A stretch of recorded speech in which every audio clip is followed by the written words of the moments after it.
Good evening, folks, and welcome to FMA Discussion. This is episode 507. So tonight we will have guest PG Marc Denny, and tonight we'll be talking about Lameco. If you're interested in hearing PG Marc's bio, I would reference you to 186. That's the first episode.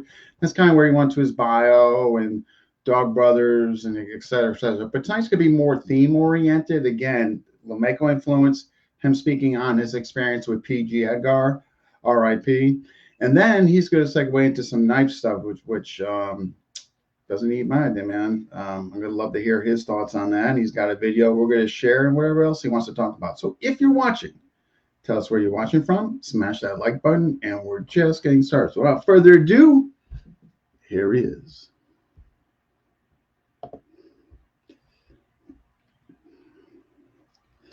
Hi, how are you? Woof woof, everyone. Glad to be here. Well, thank you for coming on. We got some folks. We got a Glenn who submitted the three. What's this show? Yeah, what is this show? I don't know. It's something called FMA Discussion. It may be around for a few years. We got David Park from Virginia. Folks, yes, if you're watching, tune in. Let us know where you're watching from. Smash that like button. Okay. So welcome. Yeah, we're going to kick it off Lameco. So I guess my first question to you is like, what prompted the inspiration or the desire to train with him, and how were you introduced to him?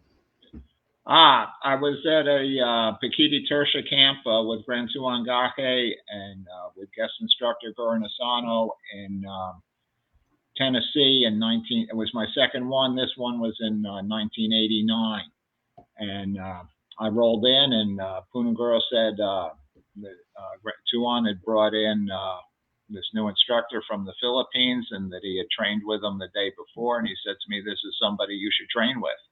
And so, there was. He introduced me to Punong Edgar, and that was the beginning of our relationship.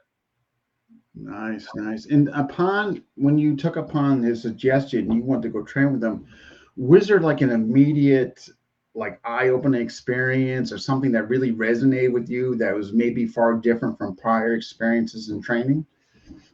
Well, there were some things at the camp that gave me insight into his intensity, which certainly captured my attention.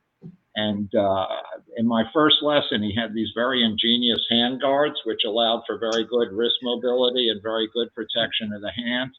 And he put that on me, and he knew, what I'd been doing with Dog Brothers. And so 1989, I was still pretty early in my development, but, we had already had the Rumble at Ramblas. The Dog Brothers had come into being. And so we hand sparred. And he was incredibly non-telegraphic, and he was just smacking the bejesus out of my hand. And even with this very protective hand guard, very ingenious, my hand was swollen for a couple of weeks. So, it was certainly proof of the pudding, as it were.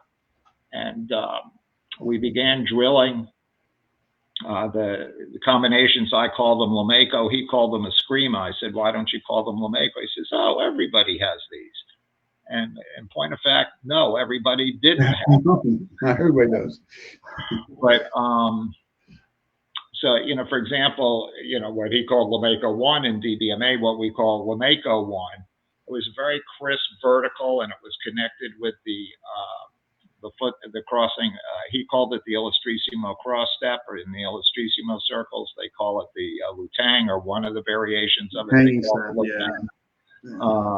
I'm not very good with terminology. I, tend to blur boundaries or whatnot. They may nuance, Lutang may refer to a particular variation, but for all of them where you keep the front hip forward and the leg swings back in DBMA, all of those are Lutang.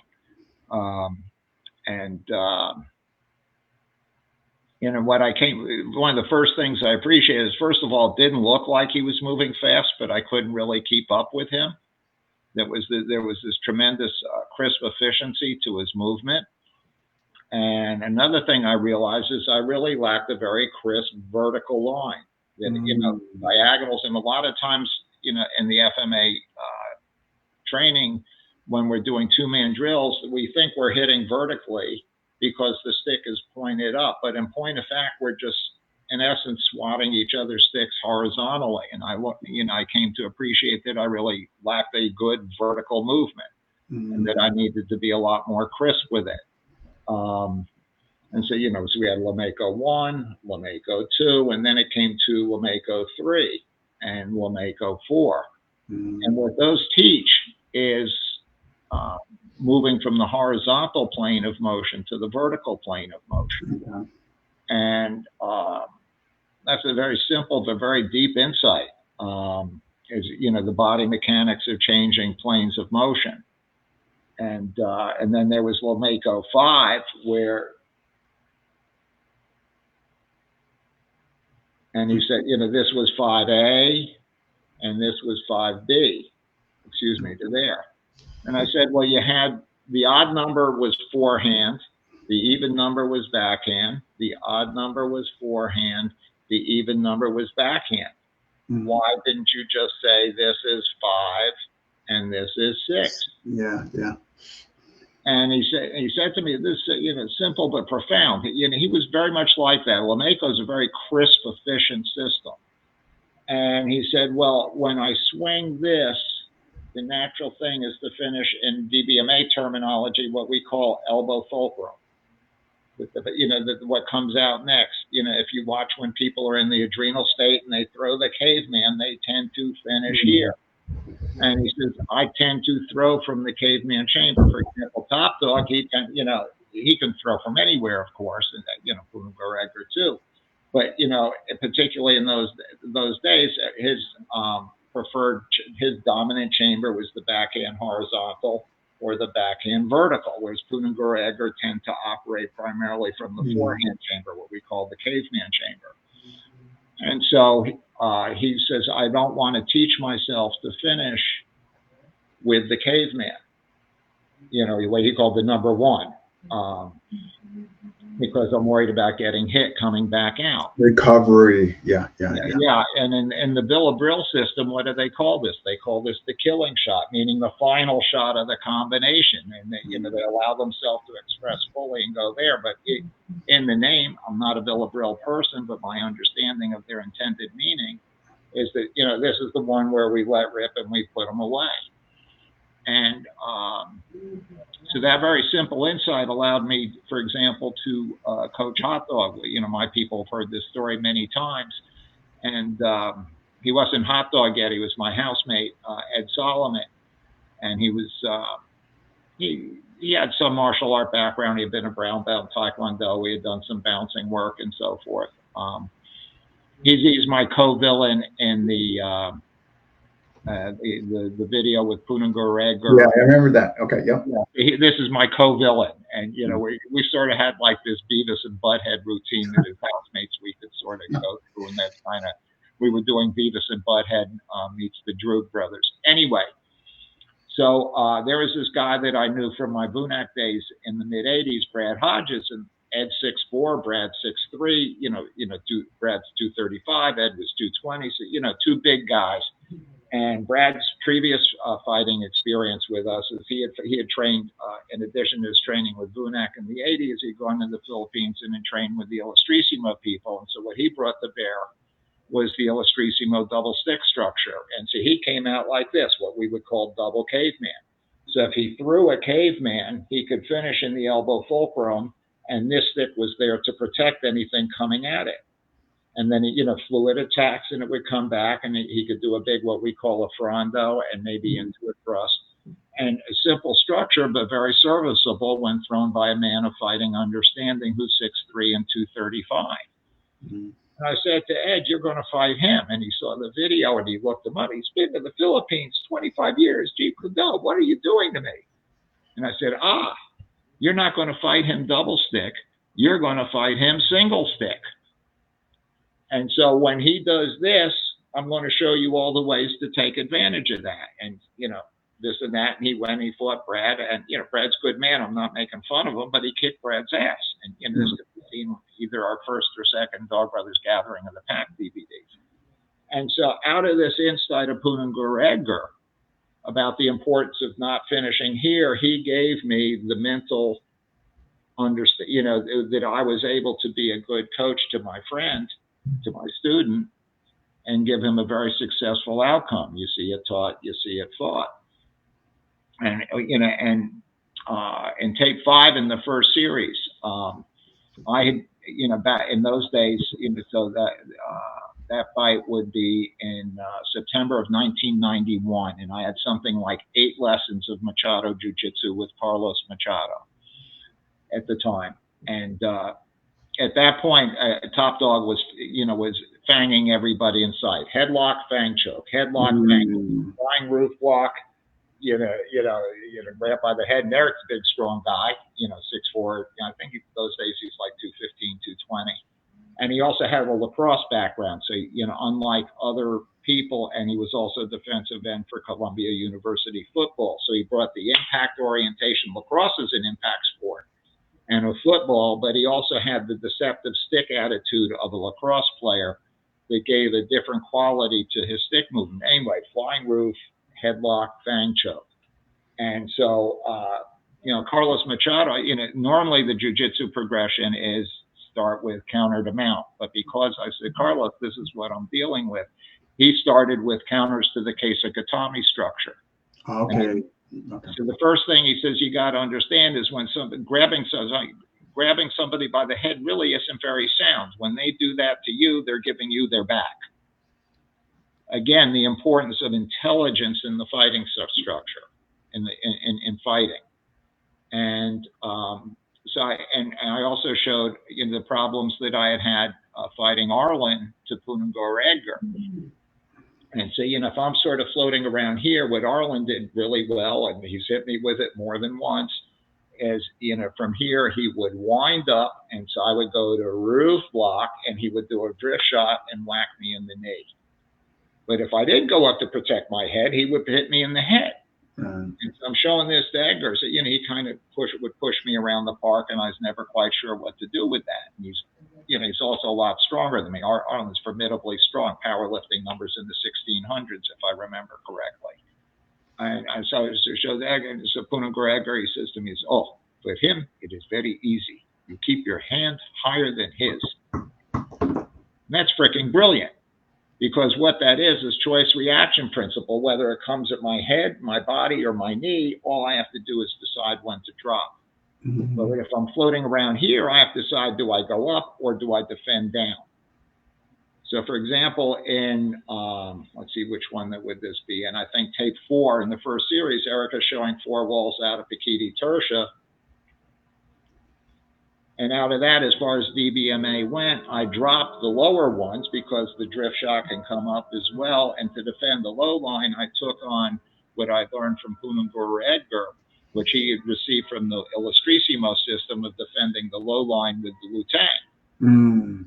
Which, to me, because of the potency of drift shots in weaponry fighting, empty hand too, by the way, but particularly in weaponry fighting, that seems to me a better approach. And so these would be examples of how it was his way of thinking.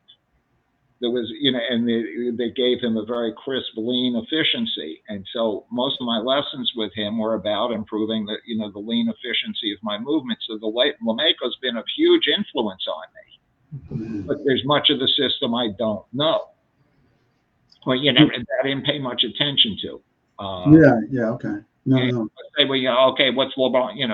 Someone would say to me, okay, what's combination number 8? I know. I don't know.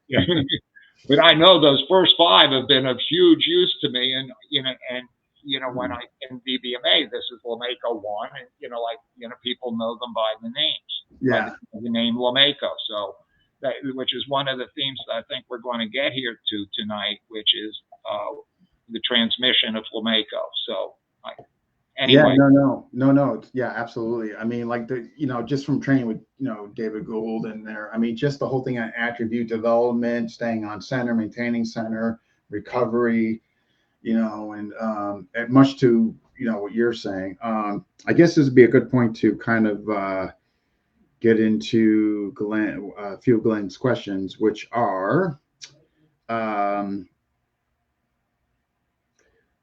we already kind of went over why did you train with VG? What did you immediately see from him, and this is his question. Let's just see here. What was well, let's back up. Backyard class. What was it like? Did you attend the backyard class or the bi-monthly Sunday ones or? A couple of times, but mostly not really. He was living up in Glendale, and I was living in Hermosa Beach. You know, in front of my house was the park that Dog Brothers now call Holy Ground. Okay. And so for me to go up to Glendale or wherever it was, it's just very long. And so the way it worked out was I had introduced Guro Asano to Higgin Machado. And he began, I arranged his first lessons with Higgin. I drove him to the lessons, just because the Machados didn't have a sign on their school, and it was the storefront behind the donut shop, freestanding in the shopping center. No way he was going to find it. It was 6 a.m, so I got up at 4 to pick him up at 5 to get him there in time for the lesson at 6. And, so that's how it began. And so, it's not like there were tryouts and I was selected to be Guro's training dummy. It's just I was up the street, and So after that was over, Guro would come over to my house, and Punong Edgar would come down to train Guro. And then after Guro was done with his lesson, he would leave, and then I would have my lesson with Punong Guro. So most of my lessons were at my house. So, it was, for me, what a wonderful experience to be a fly on the wall watching Guro's lessons with Punong Edgar. And yes, I have video, but no, I'm not allowed to show it. Yeah. But, imagine. And, sometimes, there was traffic, and Punong Guro, we get there a little bit late, and, because Guro and I, rolling with Guro, it's like I'm rolling with God, but he has a very easy way about him. And, so there was an ease and comfort that came from my being the training dummy in his lessons with Higgin or Roger. He did a lot of lessons with Roger too, working, and some of the time working the yoga jiu-jitsu that Roger developed as an off. And there was Orlando Cani with Gimnastica Natural, who, I think a name that deserves some credit in the development of the Brazilian approach to yoga for developing jiu-jitsu skills. Anyway, so, by the way, that is where my Kali Tudo game began, is in those things, so I was bringing my jiu-jitsu and blending it with the stick fighting and my dog brother fighting. And so, there Guro's in my garden, we're playing with the sticks, this and that. And he just takes me apart with some Junfan trapping combinations. And I'm like, oh, because, for a while there was this, back in the, the 90s, there was this, where's the trapping? There's all this very cool, Wing Chun, Junfan trapping. And, along came MMA, and people are saying, well, why aren't you seeing any trapping? And a lot of people were kind of befuddled as to how to answer that. But there Guro showed it to me, and he was like, that's Junfan. He's doing it from inside my guard. Because of the cohesion? What's that? Because of the cohesion that was established there? Well, the way that my mind organized it was, why, if you sort of look at the where's the trapping, and one of my rambling ruminations is called Where's the Trapping, is one of the reasons is when you have that forearm to forearm contact, or, whatever, is the guy just moves back and you don't really get it. Right. And so my first insight was, well, I can't move away because the ground's behind me. So if you look at the progression of my Kali Tudo series, the first one was integrating the triangles with the striking that most people are familiar with, the boxing type striking. But the second one is the running dog game, which is how inside guard to bring the trapping sequences. And the point being is the ground's behind the guy. He can't move away. He can't move, right. So so that's how I solved that. Then, you look at subsequent, then you look at those Tricus material, which is where in double stick, we learn to impart what in DBMA we call the 1-for-1 relationship, which is that you learn to move where every motion of the weapon also has a step. So that would be, for example, variation 5 from Lameco. It's a variation of Lameco 5, but we do it with different footwork. And I was very proud of myself that what we call the zirconia step, which is that the same time you throw that forehand horizontal of Lameco 3 or Lameco 5, instead of stepping with the front foot, I would step on the forward diagonal with the rear foot, so as to acquire angle and more time with which to, when he came to meet it, drop in on him. Mm-hmm. And I was very proud of myself. I felt I was just so clever with that. And then somebody shared on YouTube Titania Illustrissimo sparring in his 80s. And he's moving with this guy and he's moving with this guy. But when he wanted to lay it in on him, that's exactly what he did. So it's like, oh my God, I stumbled across the secret of of the Grandmaster. Yeah. I mean, definitely. That. So, I could go on a whole thing about the development of the integration of footwork and Conley Tudo, but one of the pieces there was exactly that. From that session with Guro Asano, that he did the trapping on me and that it worked because it couldn't move away. So then the next thing is, okay, when the guy does move away, how do you keep the pressure on him? And then, there's a whole DBMA thing about how to do that. Okay. So here's question number 2. So, and again, this is also from Glenn. Any elements from your instruction from PG that came natural or difficult for you? I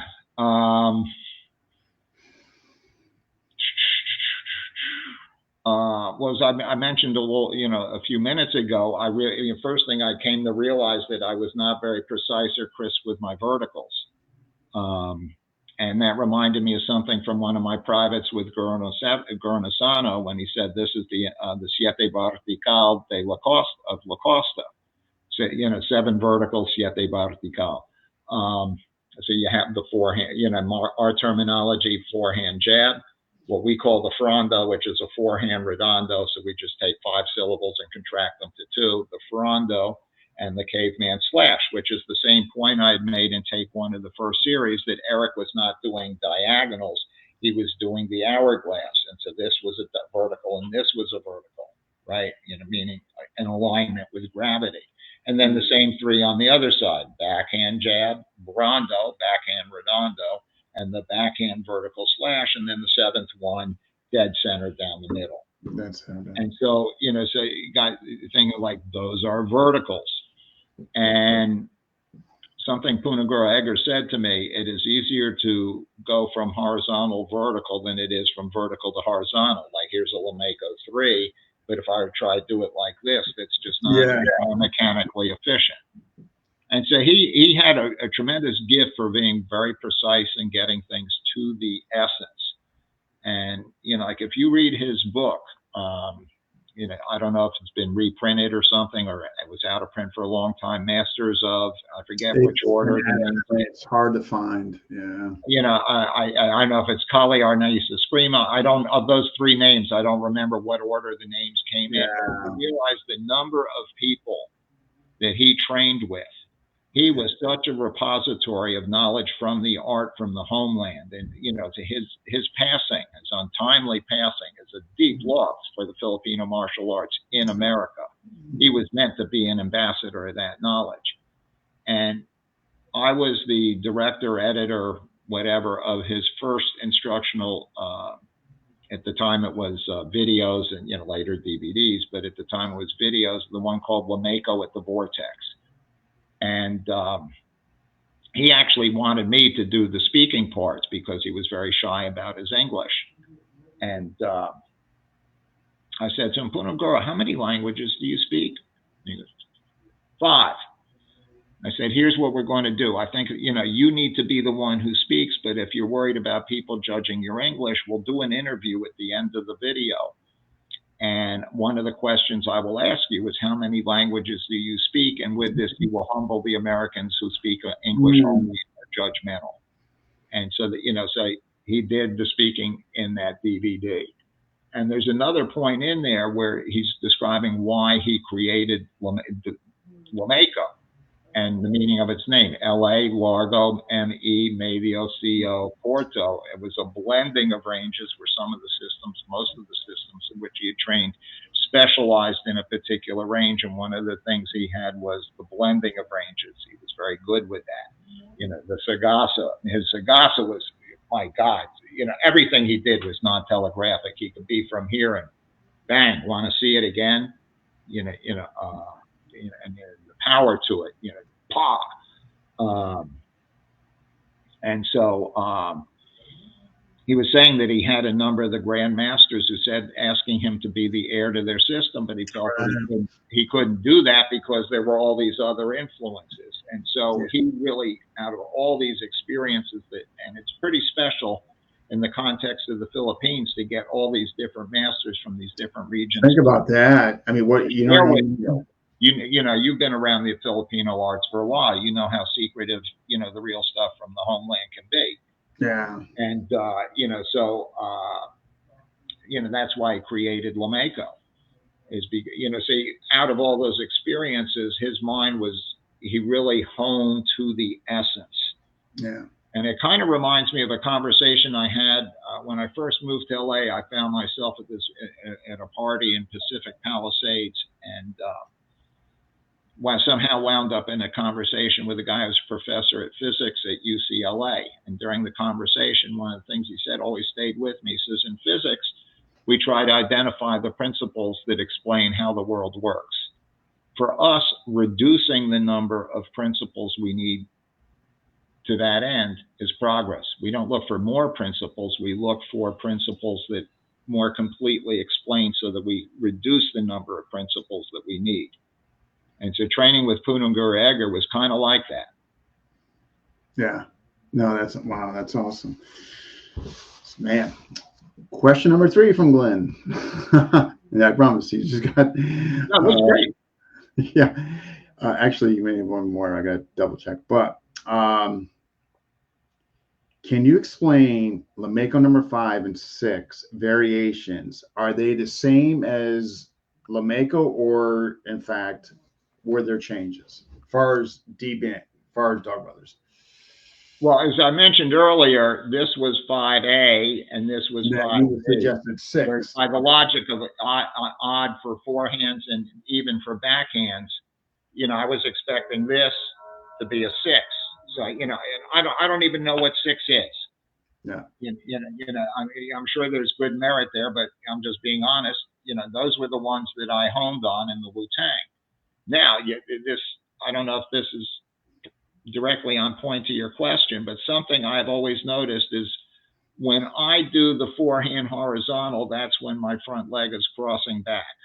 Okay. And then on the frondo is when I'm coming forward out of the Wu-Tang. Okay. But at all footage I have ever seen of him doing this, he's doing the reverse.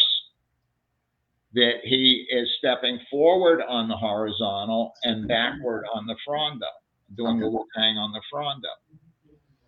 And so I don't know if like he taught me the secret version, and or or whether it's just me being me, I got it backwards and it seemed to work for me anyway. Yeah. But for me, the logic of it was, with the drift shots, and think of the Illustrissimo system as more of a short sword system than a stick system. They train with the stick, of course, but yeah, definitely more. If you're responding to what is either a high or a middle forehand, and instead it's a drift shot and your leg is underneath, you just got cut in the femoral. That's a big deal. So to me, the logic was if I'm moving here, I'd better get that, leg simultaneously out of the way. Yeah. And, so that's the way it made sense to me. And that's why I do it. Whenever I try and do it the other way, I don't feel the logic of it. So, if someone were to say to me, here's this video of him showing Lameco 3 or, Lameco 1 through 5, his feet are the opposite of what you're doing. And I'm like, you're right, it is. But that's the way I understood my lessons with him. Yeah. Yeah, you probably tailored, maybe based on your body type and what you're doing, what weapon you're using, right? I mean, so back to here. So what, in your opinion, I mean, as far as like you know, because I mean, you played around with a bunch of system or been exposed, maybe not entirely, but enough to formulate an opinion in there. Like, you know, it's just sad. Lameco, like I've had some shows on this, and I just don't think it gets its due. You know what I mean? And you know, trying to change that with interviews such as yourself and other folks and that. And why do you think that is? Like, I mean, it's not getting its due, or I don't think it's getting its due. Am I wrong? I mean,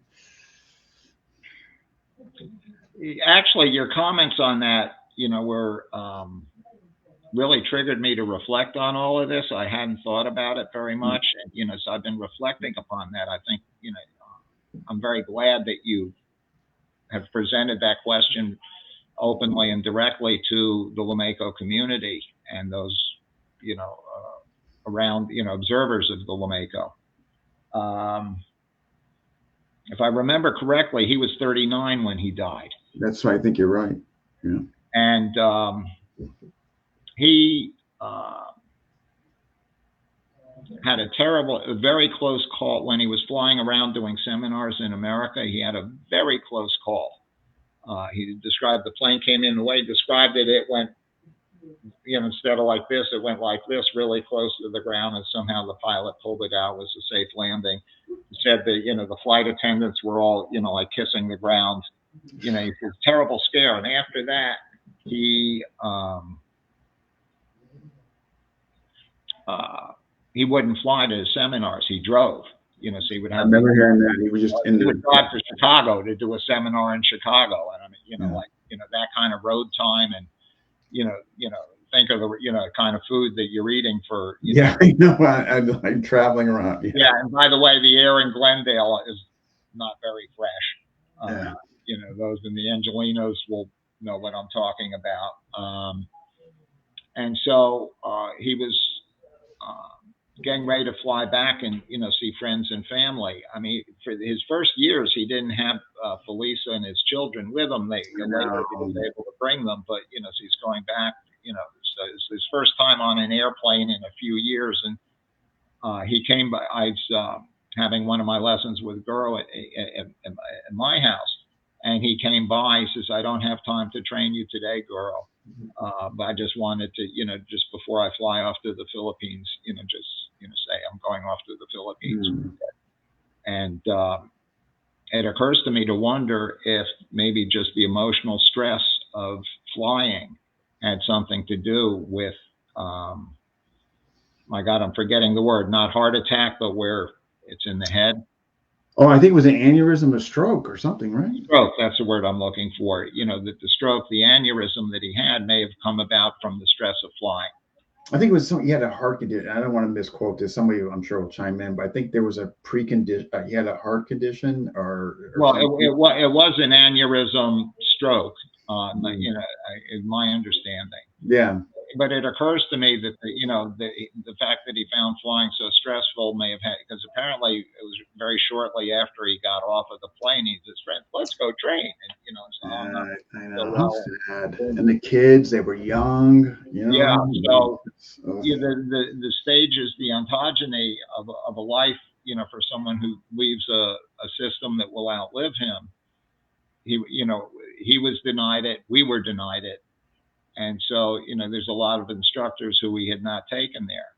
And this reminds me of when I said to him, you know, like Punong Guro was the first time that I had heard that particular title. And I said to him, what does the Punong mean? And he said, it means teacher of teachers, as I look to teach people who can pass on the art. And so that stage of his life was denied him and his students. Yeah. So I think part of the problem is that there's not really anyone, certainly not me. You know, I'm an instructor in Lameco, but as I openly admit, there's an awful lot of the system I don't know. You know, I would be a wrong person to carry on Lameco, and I think, you know, for a lot of the students, it's kind of like that. Or Punong Guro was a fighter for real. How shall I put it? I've seen it for myself. Whereas if you have somebody, they just know the drills, you know, like the person passing on the art, there needs to be, there's always that dance of, people are naturally oriented towards teaching, people are naturally oriented towards fighting. And you want, I regard myself as a teacher who can fight, whereas I regard Eric as a fighter who can teach. On days when Eric and Arlen weren't there, I was the guy carrying the flag for the tribe, and at the same time, I'm coaching my students and keeping the day running and, miscellaneous stuff going on the sidelines, keeping it on course, a lot of dispersed focus for me on those days. And so, I don't see anyone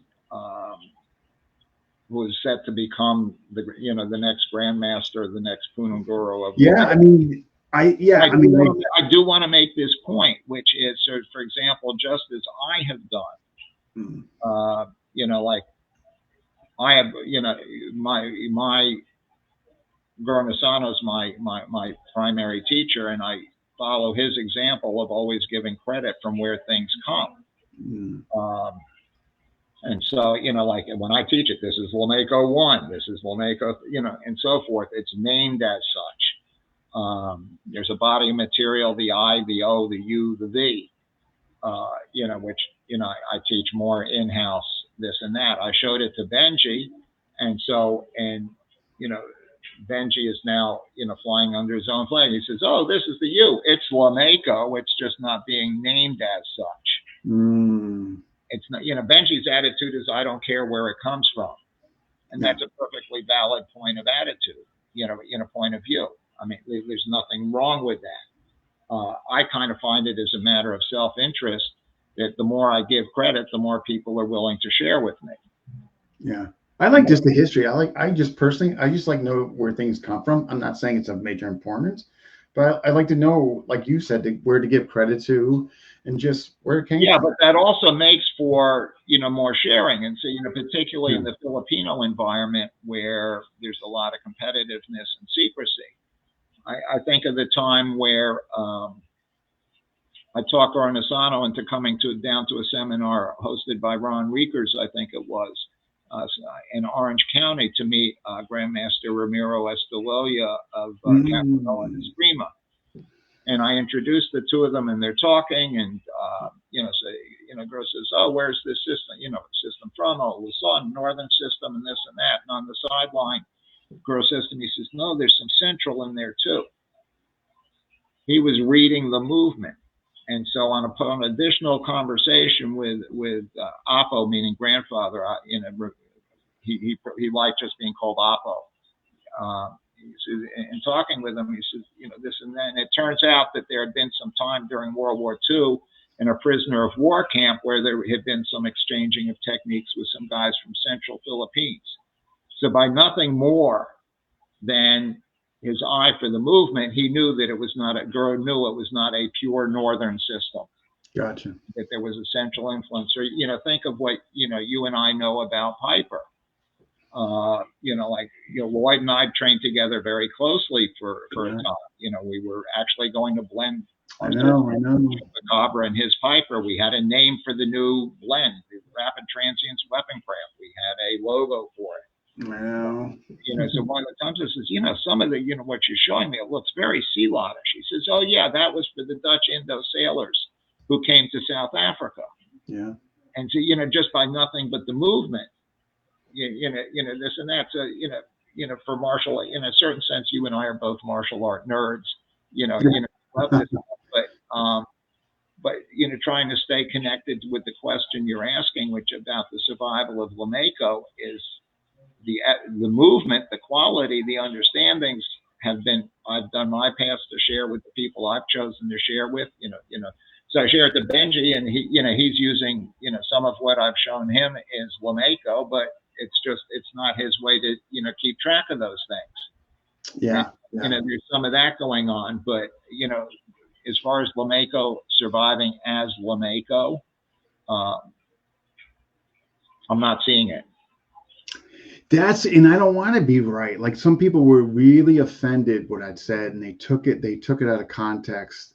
like it wasn't, in other words, yeah, maybe indirectly I was trying to ignite a group of folks and all there, but it was definitely for my intentions were good, but some were definitely upset. But I don't want to be right. I'm not, you know what I mean? I hope it does perpetuate. I hope somebody takes it by the balls and man and leads it, or several people do that, you know?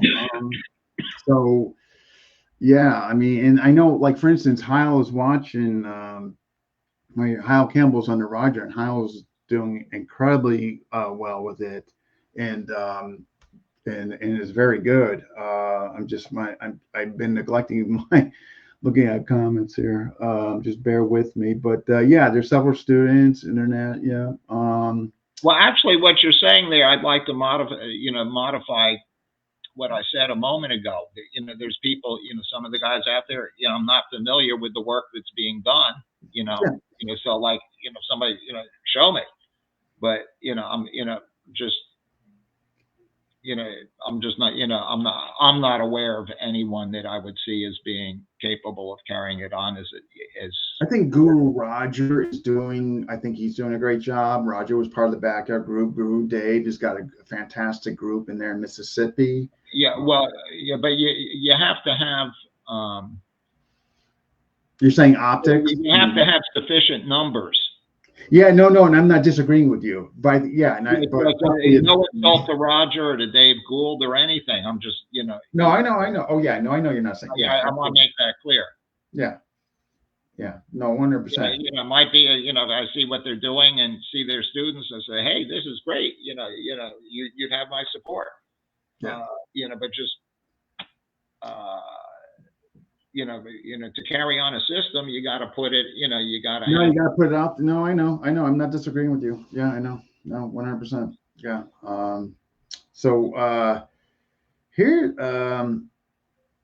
I don't want, we can segue into the night thing if you're ready. I just want to make sure. I do got a question. You know what? Let's get Ryan's question here. And so Ryan's question is, how have you changed, far as spiritually or mentally from the start of your training to present day? Oh, that's right. You could blame Ryan Thomas for that.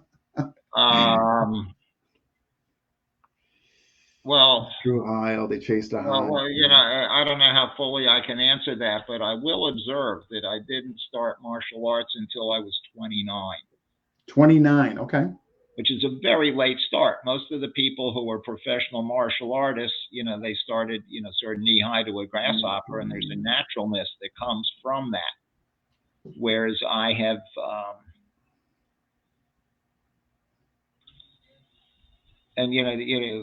people have heard this riff of mine about the types of aggression: territory, hierarchy, reproduction, predatory.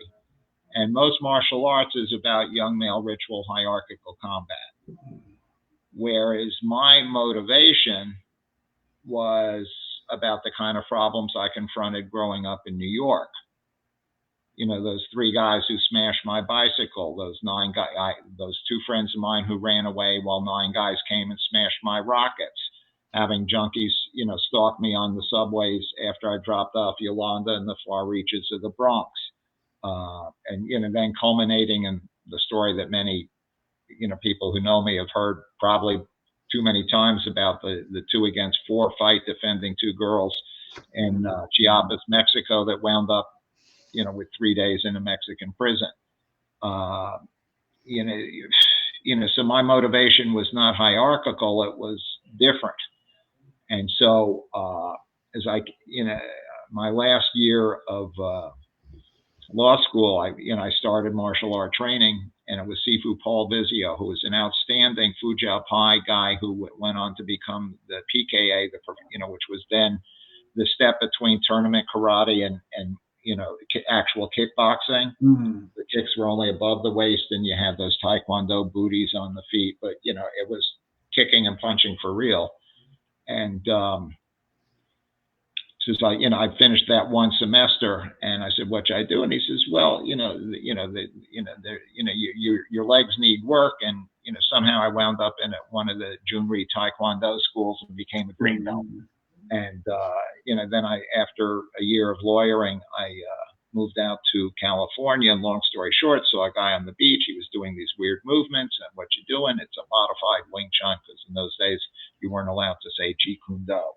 And somehow I got introduced to the Kali Academy, which was Guro and Sifu Richard Bastillo. This would be 1982.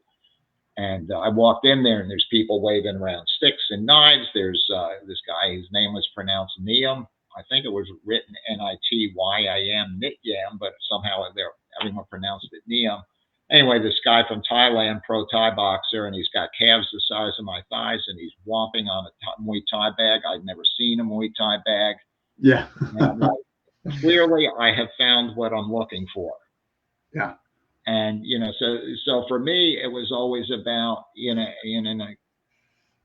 that's when I stumbled across Guro book, The Filipino Martial Arts. And so reading those essays in the beginning, those little vignettes, and that's what I want, is, the stories of these old guys who were still warriors, hence the DBMA mission statement, walk as warriors for all our days. Yeah. So if that is the approach to martial arts, it's not about hierarchy. If your mindset is hierarchy, once you pass your peak, it's difficult to stay motivated. But if your motivation is, I still want to be that old man who can handle things, you train about it in a different way. And the Filipino martial arts have a depth that's quite special in that regard. That was profound. Yeah, no. I can appreciate that. I think your guy Ryan will be happy with that answer. Yeah. So, I started at 29. So, in order to accomplish the fight work that my vision entailed, I had to stay later in my years than normally would be the case. Normally, it would be in the late teens and 20s. Yeah, you just start right. Accomplished, but I'm working on that work in my 30s, and so I've had a number of pretty serious injuries along the way. But so for me, the solution has always been not through physicality, but through intelligence. Do I how to think better, and so. Actually, which kind of segues into one of the themes that I wanted to bring up tonight. But sure.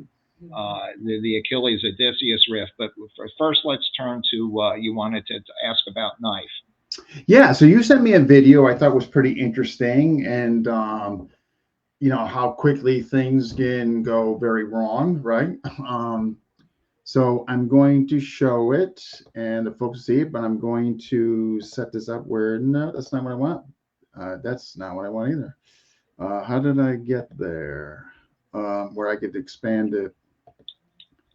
I did this before where it was bigger on the bottom. Why is that not? Now you're the big one.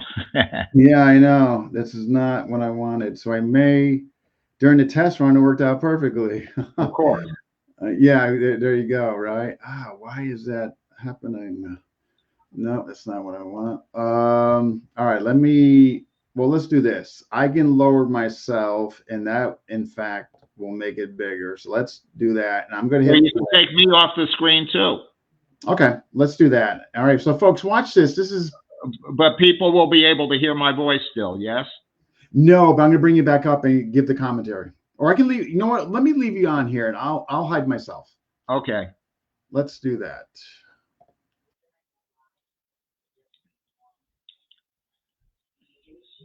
All right, so this clip's going to be, I think, 2 minutes and 17 seconds. And so is an exercise as you watch this, try and figure out who it is that's going to do the knifing and who it is that's going to get killed before the actual interaction.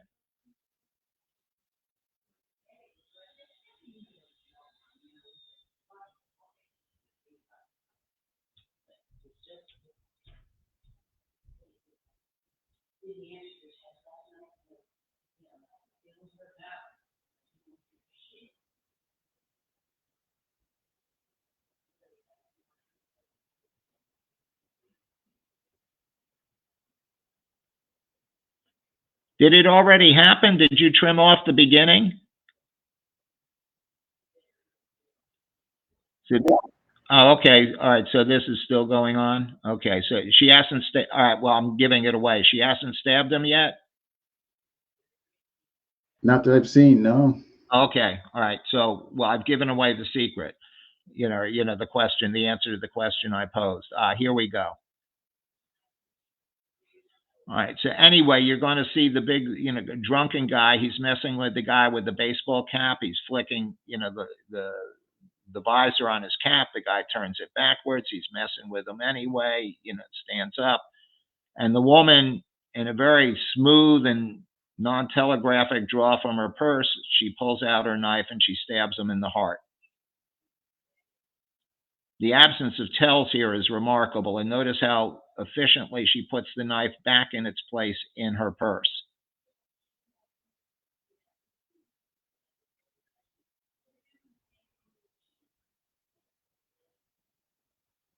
Was that the whole thing?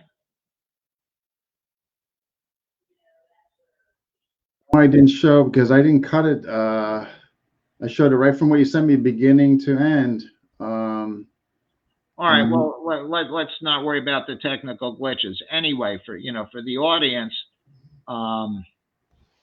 this drunken guy is bothering her. I don't know what related, or I don't know, her brother, her boyfriend. I don't know, but the guy to her right, he's got a baseball cap on, and the guy's messing with the cap of, and he turns it around like so that he can't mess with the cap of the hat. And the guy keeps messing with him, and she just sort of pushes him off. She draws from her purse and she stabs him in the heart. And he's sort of like, "Huh? What'd you do that for?" I mean, the absence of seemingly, the kind of adrenalized, accelerated movements that you would expect for something. She's just like, boom, and he's like, huh? He pulls up his shirt. Hey, you stay, and he wanders over to some people that, another part of the room, and he's like, hey, look at this, and they're like, huh? And she's just standing there like nothing's happened, and the guy that she was avenging or protecting or whatever, when the guy falls down, best I can tell, he's on his way to death. He sort of wanders over. He's the one who's like leaning forward in a way. It looks like his attitude is to try and be helpful. But the reason that I brought this clip to your attention is to just how consequential a knife can be, and people with a knife cannot really appreciate that. And so there are people who can use knife in sort of a malicious, sociopathic, psychopathic kind of, or raging kind of a way. And then there's people, she's sort of like, just get away from me. Like the absence of seeming emotional killing intent is profound.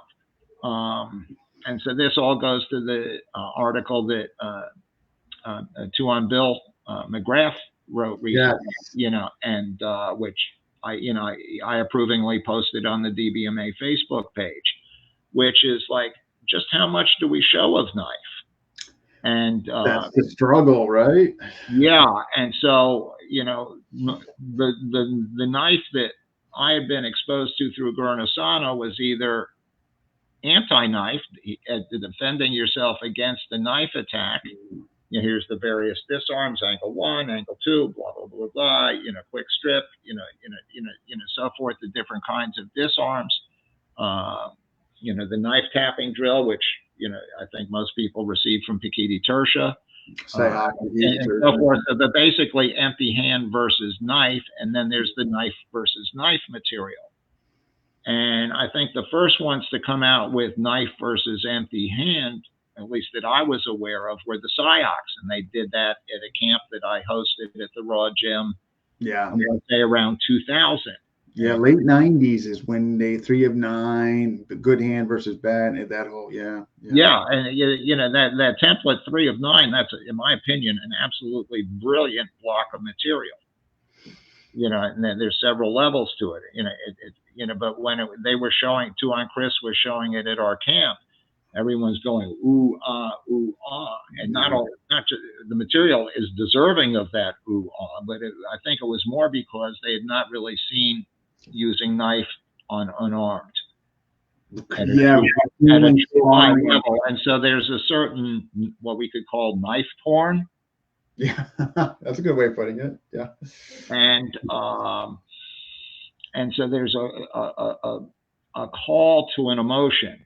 And so I have something here that I printed out and say, Sure. I want to take a little while, it's about a page long, so it may take me a while to read it. No, go ahead. But this is something that was shared with me by someone who's no longer with us. And he said, this was, very privately. And he says, I trust you to make good use of this. And I think maybe tonight is the night. This is on the DBMA Association. And this is the first time I share this outside of the association. Oh, wow. Okay. So, he and I were writing on the side to each other. And, I was talking about the knife calls to the dark. I have a vid clip from when I was doing a DLO1 with Gabe Suarez, and I give a little talk there about knife calls to the dark. Anyway, so I was talking about that with him, and he said, now I quote, "Dark side is right. Killing another man with a knife is an experience that is unlike any other, except perhaps doing it with your hands. I almost got that done once, but some folks stopped me before I finished. You look into each other's eyes, and he knows you are killing him. You can see it right then, see all the way into his terror, and of course you will see it the rest of your life. I have been shot at. I shot back. Didn't hit anyone, I don't think, but it is a sort of detached experience. You do what you know how to do and are really pretty removed from the results. The knife is different. It goes in so easily, not a bit like cutting dead meat. You think you are just jabbing, and the next thing, your knuckles slamming into his chest. You are close enough to kiss, but instead of kissing, you are killing. It is the most intimate moment one can ever have with another human being, in my estimation. Those are the mechanics of it. The part of it no one ever likes to think about, let alone say out loud, is that it is the most exhilarating feeling I have ever had.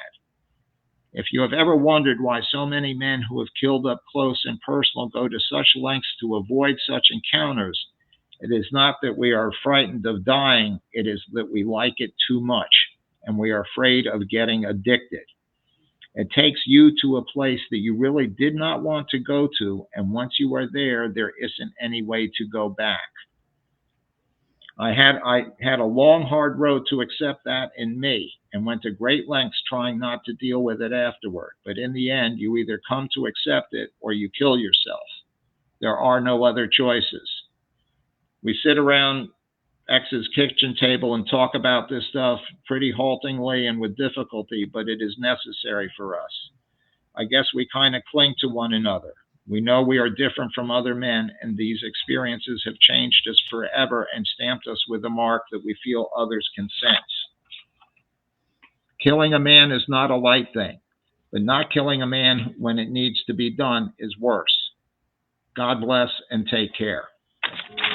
Wow. Well, thank you for sharing that. But yeah, that whole thing of like getting addicted to it, that whether the adrenaline rush or the control mechanism, I mean, whatever, are all wrapped into one. I mean, I can't fathom that, but that doesn't mean obviously doesn't exist, right? And so with some of the ways that knife is shared in social media, it is knife porn. It is calling to that. And so if you have somebody who is not grounded, but they are exposed to that, and then I do this, and then I do this, then in that moment, like that stupid thing in the bar where that woman kills that drunken idiot. And it's, and so for me, the way I approach it is that, my knife system, Chupacabra, it begins as an empty hand versus knife system in its foundation. But it is, the way I teach it, it is so thoroughly anchored in the rules of engagement. It's not like the bouncer's beating up on my buddy. C cut. Yeah, femoral. Or this woman here, like, this guy, this drunken guy's disrespecting my friend. Aha. With that, this person does not, and this is a woman who's, like she's got the knife in her purse and she's got it prepared, and she got very good draw stroke out of her purse. That was back into her purse, into its place without looking. Watch that clip and you will see that. Yeah. Whether Ryan Thomas brought that to my attention, a nice detail. I'd missed that. And so my way of going about it is that it is to be in-house. It is to be in a room of people where I can anchor it to the rules of engagement. Mm. And the legal and the moral aspects to it, and the physiological realities in which we operate. Like what I think I think we have 8 responses to a threat now in DBMA. So what are the response? Everybody knows fight or flight. What other ones occur to you? Besides flight or fight? Yeah.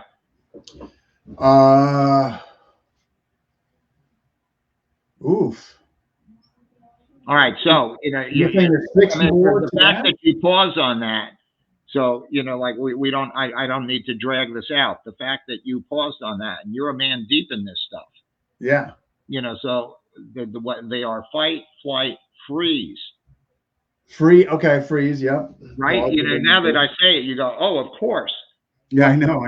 Yeah. Yeah, but what happens with good people is that we freeze because we don't have the rules of engagement to get started. We have fight, flight, freeze. We have placate. Calm down, man. We don't need to do this. Oh, okay, de-escalation. Yeah. Right. We have posture. Who do you think you're messing with? Right. I think having this mental map is very helpful. Fight, flight, freeze, placate, posture. Then there is prepare your witnesses / summon help. This man is bothering me. Somebody help me. Observers from a distance might not want to get involved. Who wants to get into a domestic dispute and have the woman turn on you? But if you call for help, like, hey, leave her alone. Even if they're just acting from a distance, they're disrupting, the aggressor's OODA loop.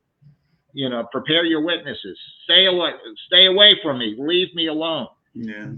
Like you said, the cameras are out. But I remember one time back when I was training with Paul Vunak, he came in. His girlfriend Brenda and I was good friends with both of them, and I'm sitting there with Brenda as he came in, and his knuckles are all scuffed up, and his face has scratches on it, and it's like, what happened? Well, long story short, some sort of car-to-car thing. Hey, pull over, and so he kicks these 2 guys. It was 2 guys, and he kicks their ass. And as the police arrived, what did the witnesses say? That he was the aggressor, even though he was fighting 2 guys. Why? Because he was winning. Right. And so, on the other hand, this is a point that Peyton Quinn makes in his book, A Bouncer's Guide to Barroom Brawling, which has more than a little practical wisdom in it. Is that if the phrase "prepare your witnesses" is one I take from Peyton. When the witness, if you say, leave me alone or something like that, if you then go on to win the fight, the witnesses will then still be on your side. So this is also a possible response to a threat. Fight, flight, freeze, placate, posture, summon help / prepare your witnesses. And I'm debating whether to include the startle reflex. Is a response, could be. And then the last one is submit. Oh, okay. And so out of this, says I teach chupacabra knife. Why would you use a knife on an unarmed person? I start with the paradigm of malevolent Mongo. The big, people know my stories about the ex-con Samoan bill collector who was prowling around my house, looking to collect the debt, thinking I might be the debtor. Well, if you have a guy 280-pound Samoan covered with prison tattoos, and he's not roly-poly Samoan, he's prison muscle Samoan. That's a scary person, and your little 3-inch blade is not going to deter him. Right? So now I was able to explain to him that I wasn't the debtor, and blah blah blah. But I use him as my mental, okay, if I had to defend myself against such a person, if I had to get past such a person blocking my way, what would I do? And so that is the starting point of the Chupacabra system. Okay. But, so that is how, so that's answering, I am anchoring it in a context. As somebody who has this, is trained in this system with this way, I'm looking, because the skills are learned in the context of how and when you would be using. It's like, okay, how do you assert your reactionary gap so that you don't fall into freeze? So now you have your, your pork, what I call, if I may get a little bit colorful here, you ever hear of Saint Foom? It's an acronym. It's an acronym for "Stay the Fornicate Off of Me." Oh, okay, that's a new one. But if we want to be less colorful, we can call the porcupine. Okay. You are asserting your bubble. You are asserting your reactionary gap. People have been around me have heard my story about a large guy who was, I perceived as being an aggressive possibility, approaching me as I was gassing up a car. Because I gas up cars with my back to the car, I was able to sweep the hose onto my shoulder and pull the nozzle out. And so it's aimed at him this way. And I just said no. So instead of having this 6'4", 6'5", 250-pound guy looming over me, looking to hit me up for money because there I am at the car, I'm out of the car, what do I do? And then I fall into freeze. I asserted my reactionary gap and just said no. My approach to verbals is I don't apologize. I grew up in New York City, and people hit you up for dollars. Like I don't go, no, sorry, man, I don't have any change, and put up that placating body language. I just say no. That's my approach. Everybody's got to feel it out, their way with verbals and so forth. But I just said to this guy no, and he had a pit bull with spike collar on it and this and that, and he just paused for a moment, and he just turned and walked away. And that was the end of it. I use that as an example of asserting your reactionary gap. So, basically what you need to do is to know what you're capable of and assert yourself so that you can do it. One of the stories I tell is, Pendekar Paul Dutoir, when he was teaching Bhukti Nagara Penjak Silat at the Inasano Academy, he's training Guro Nasano. And so, Guro's training with him, we're going to train with him. So there's this class. And one day in class, we're all seated there in front of him, and he says, I need a volunteer, Mark. So he calls me up, and I'm standing there, and I'll turn sideways. And he gets nose to nose in front of me, and he brings some intensity to his aura. And he says, do something. And in that moment, I realized that I had nothing for that nose-to-nose problem. And that's actually a rather common problem in human conflict. Nose to nose, what you gonna do, bitch? So like, a good person can easily fall into freeze in that moment. He could be a tremendous, just not being there. You're just like, ah. Yeah. I realized in that moment that everything I had would have required me to step back into some sort of Junpan or, Muay Thai kind of a structure. I had nothing for that nose to nose. And all of a sudden I realized, gee, that elbow from the first Bhukti Nagara Guru, that would have been really useful there, and something that I used to sneer at because forms aren't cool. This or that. There was actually wisdom there for me, to be extracted if I had had the wit of it. So that was a moment of satori for me. And so, so assert the reactionary gap. And so, so as I organize and teach things, I go about, and the Chupacabra system, it goes on to like, okay, next level, cranky crowd of scurrilous scum. I think of an Antifa BLM riot. Like chimpanzees and hooting, and the punk with the skateboard looking to get behind him, back you over the head, but certainly, like if you see him coming, he ain't going to get close enough, that kind of a situation. And then the last one is a team of people looking to bring you down, a pack of jackals. So that's, how I organize the system. So, but that I keep in-house. I don't put that on the internet. I've had a couple of people, like get a glimpse of the system, and, there's some certain distinctive things that it does, and all of a sudden it's appearing in their clips. And so in terms of what to show and what not to show, part of my motivation, is well, you could buy a gun and shoot somebody. Years ago, I was talking to Lynn Thompson of Cold Steel, and he says, "Why don't you show knife?" And I said, "Well, it calls through the dark." He says, "Anybody could buy a gun. What's the point?" And that's a fair question, but to me, it is the emotional resonance that it calls to that will lead somebody, be part of somebody making a very profoundly bad decision in a certain moment. And if you go to the entire credo of the Dog Brothers, everybody knows higher consciousness through harder contact. But that is not the whole thing. The whole thing is the greater the dichotomy, the profounder the transformation. Higher consciousness through harder contact. In equal measure that you go into the aggressive state, you must also activate your watcher, because your credo is no judges, no referees, no trophies. No referee. You remain responsible for what you're doing. In the context of the ritual space of Dog Brothers, we are preparing each other to stand together to defend our land, women, and children. But we also need to be able to step through the portal into the reality of the die less often world.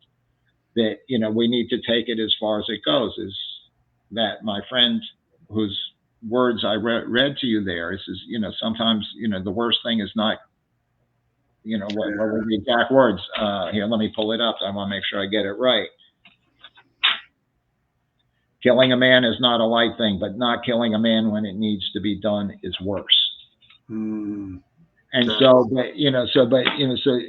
one of the things I think is deep and powerful about the Dog Brother way of doing things is that we learn to activate our watcher when we are in the high adrenal state of a Dog Brother fight, so that we can stay composed and centered instead of and this and that and exercise judgment.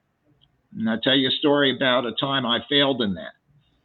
There was somebody who, I got to leave out a lot of the details here, but somebody who I had regarded as a friend conned my mother out of $1,000. And then he disappeared from town. And then I was on the mat at the Machado Brothers, where we both trained, and he came in and, says, "You got the money?" And he's like, "Oh, you can't get blood from a stone," and, this and that. And, I got up off the mat and I followed him out into the common area. And, I started raising my voice. And most people know I'm a pretty calm person. And I said, "You stole from my mother. What kind of a man are you to, steal from an old lady?" And he said, and this and that. And, from the mat, everybody's looking in, because they had never seen me like this. I was hot. And, I started looming over him. And he said, And I said, "You stole from my mother." And he says, "Fuck your mother." And with that, I snapped. I lost composure. I grabbed him by the foot. I was dragging him across the floor to drag him out the entry area and out into the street, where I was going to really take him apart. And as I'm going through the doorway, metal door frame, and I was insane. I wound it up, and I was about to smash his shin bone on the edge of the door frame so that I would just break it. And in that moment, thank God, Bill, who was behind the counter, he says, "Mark, not here in the school." And that snapped me out of it. But in that moment, I had lost the composure. Yeah. And, that can work. And that's, I think I have more preparation than most and staying composed in the adrenal state. There's more, plenty of people more than me, but, I'm not without that level of. Oh, come on. I mean, training. Well, I mean, I rub elbows with some pretty amazing people here in the Fort Bragg area. Yeah. And some of the, stories that have been shared with me, I'm like, I'm in awe. There's, how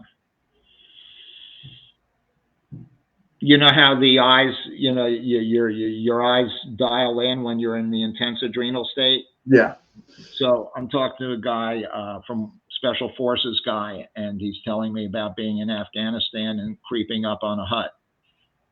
And looking in, he says, I can still see the scar on his cheek and this and that, and I took the shot, my eyes dialed in, so I could see the sights clear, I could see clearly, I took the shot, and, then all hell breaks loose because there's a lot of them.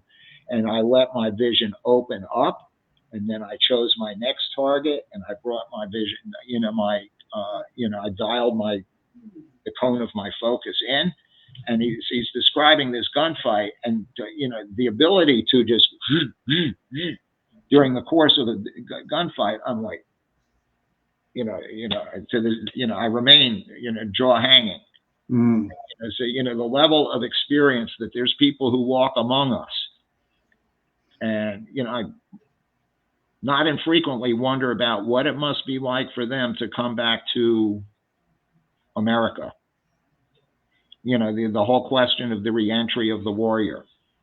Yeah, and just I mean, I can't even speak on that. I mean, right, like what, Right, and so sometimes people like oh, dog brothers, and I'm like, no, I'm a guy who plays the waving sticks around in the park. I mean, there's people who've been a whole bunch of I mean, it's so easy to lose perspective, right? I mean, and that's not a cop who he gets a call. Okay, there's a bad guy with a gun in this building. Go find him. Yeah. Or you hear the woman. You hear gunshots. You hear the woman screaming in terror. What do you do? Yeah, I know. Are you the coward? You remember the coward of Broward County, Florida? No, what's that? No. This was there was a mass shooting. Who's this guy that the Democrats? David Hogue. He's like the co-chairman of the Democrat Party now or something. He was one of the kids who wasn't shot that day. Okay.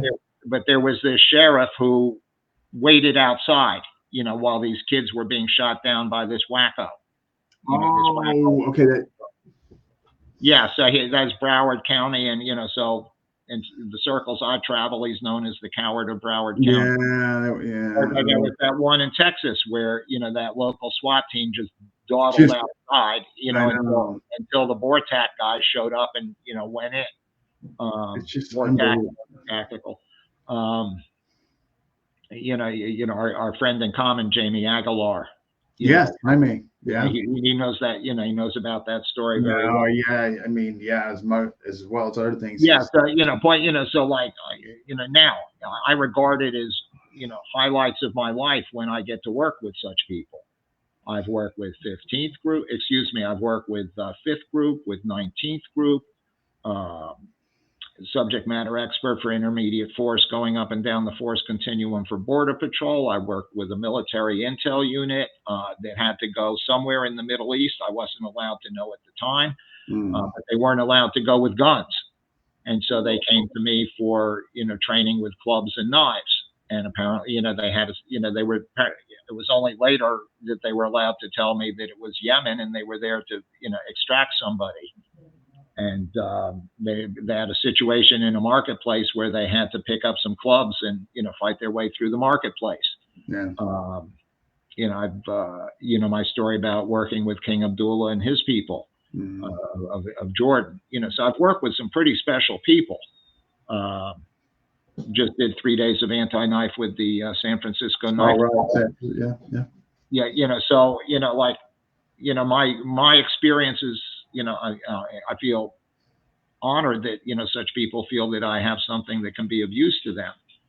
But I'm very clear that I have not been anywhere near that.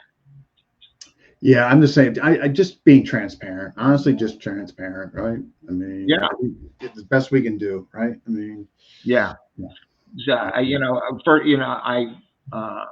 I'll leave his name out because, I don't know if he would, anyway.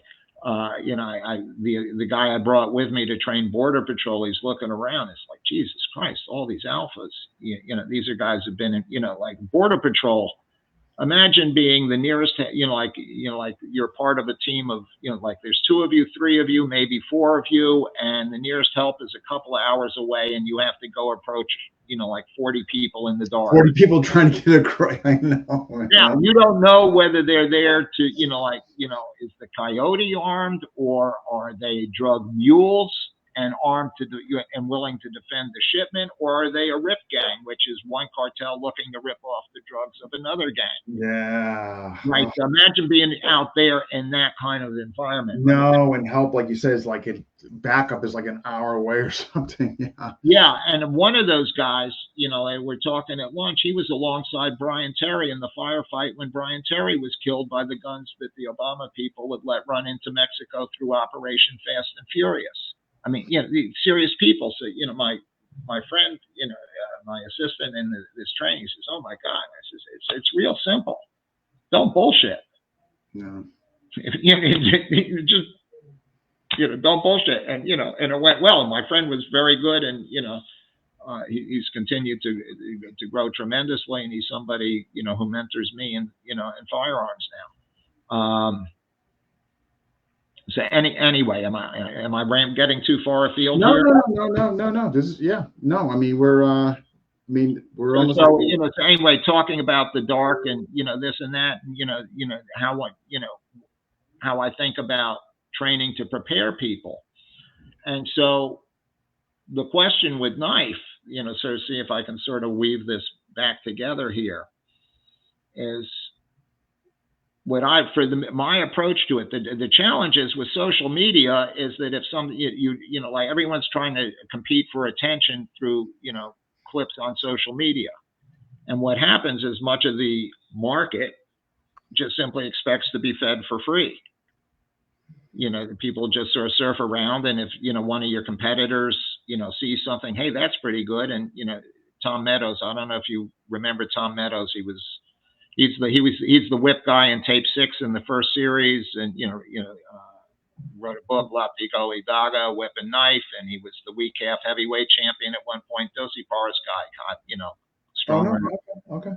Yeah. So anyway, very intelligent guy too. And I think he passed, but I remember him saying to me, he says, "You know what the most common style is in Filipino martial arts?" I said, "What, Tom?" He says, "We have that too" style.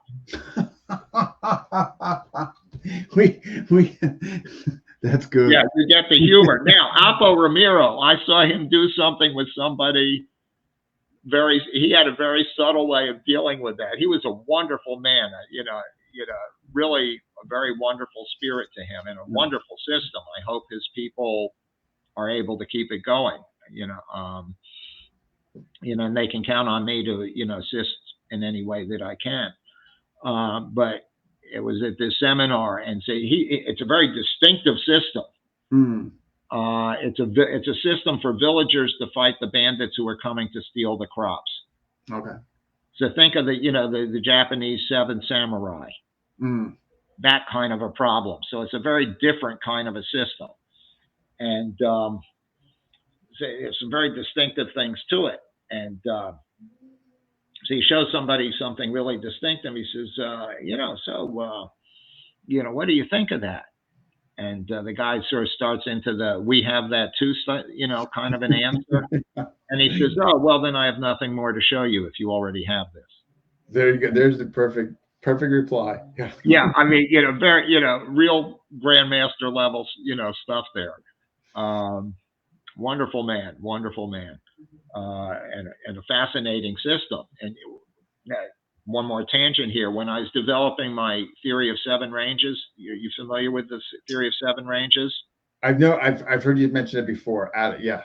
All right. So everybody has Largo, Medio, Corto, 3 ranges. So if you have 7 ranges, they think I'm just subdividing it into smaller pieces. But I divide it with pre-contact range, where the weapons hit each other range, Largo, Medio, Corto, clinch, and ground. Clinch and ground, yeah. And so most people, when I was calling the range before contact, I was calling snake range because I was thinking the way it snakes around, and my joke is nothing to do with the snake disarm. It's Filipino martial arts, and consistent use of terminology is prohibited. But so I explained that, as I was developing the theory, I ran it by him because in his system, they will throw a spear and then pull out, the sword off of the scabbard on their back. And, so it's a multi-weapon, and the projectiles, spears are part of it. Sometimes the spear is used for stabbing and sometimes it's used for throwing. So, I was curious to see what he would think of my identifying that as a range. And he was like, well, duh, of course. He says, oh, yes, the psychological range. That's very perceptive. The range before contact, the moving around and feeling out, the things that you do or don't do in that range, that's a range. And that is, I think, one of the ways in which, my thinking got this way from watching Eric fight Top Dog, is he was purposeful in the free contact range in a way that the rest of us were not. He had these, boom, these movements he would do. He'd be setting things up, and boom, and it would come. But it's that movement between striking and blocking in DBMA. We protect our hand, we hide our intention, we mask our initiation.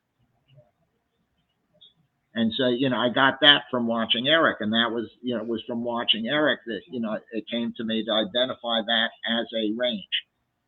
But of course, Alpo Ramiro, he got it right away. Oh yes, the psychological range.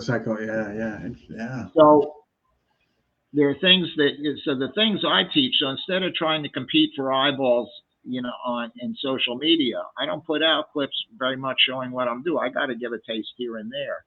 But mostly it's about, you got to come in-house. You got to give me $30 a month or $300 a year. And as part of that, commit to what you see in here is for you and your, backyard. That you're not to be putting it on. Yeah, maybe that's what me and Jaime, because me and Jaime are the... Yeah, with the Piper-based stuff that your Western Piper, you're struggling with these issues of the dark. Yeah, but we got a good crew. And we don't let them put. Yeah, so we're really trying to rein that in and be very careful of who's being exposed to what. But I think maybe me and Jaime need to get rid of the most senior, and maybe we need to start charging monthly. Jaime just actually commented here.